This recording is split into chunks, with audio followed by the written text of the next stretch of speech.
So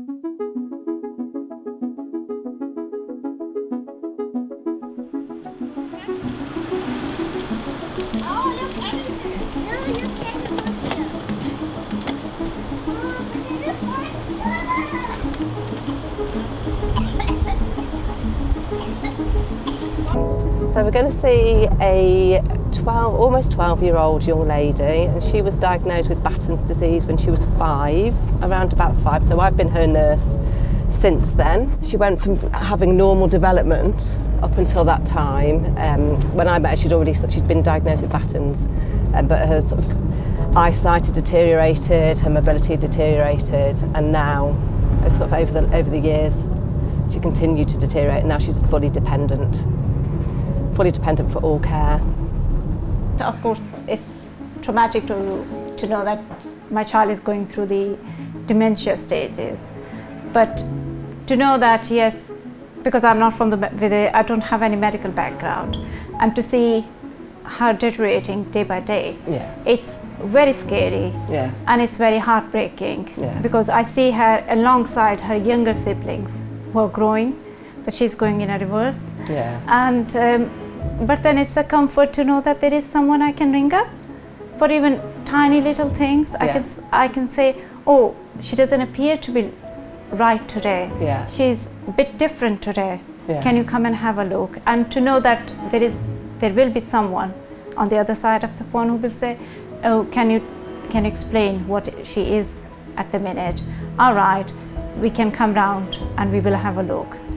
Our aim is to be able to provide family and child-centred care in the home where it's at all possible, to try and prevent hospital admission or to try and facilitate early discharge, and for children to be cared for where they want to be in their own home, safely, but supported, but being cared for by their family in their own home. I'm more confident to keep her out is only because I know that I have the community nurses here. I insist on not staying overtime in the hospital, because I say to them, give me a plan and I can get it sorted out at home.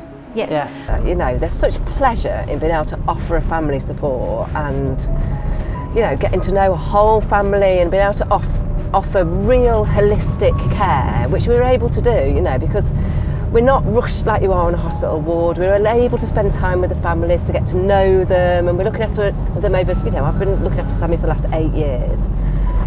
And there's such pleasure in that, but it never takes away, for me personally, and I'm sure everybody would agree, that it's still really difficult dealing with children at the end of their life. But then a parent like me is lost. I would be running up and back and forth between the hospital. And that's significant for you because you're a single mom, you've got 3 other children, so it's significant for you to be able to keep Samia at home, if at all possible. And because we have a care plan in place, we can manage her at home. So it's better to have the comfort of home. But I think it's mainly, I could only think of it because I know that there is a community nurse behind me. It empowers me to think that I have a community nurses who listen to, who give me a shoulder to cry, and then listens to me and understands where I'm coming from. If the other kids are relaxed, then we can look after Samia better. Of course. Oh, it's a pleasure to look after you and your family, it really is. It's a struggle on your part, I know. Not at all.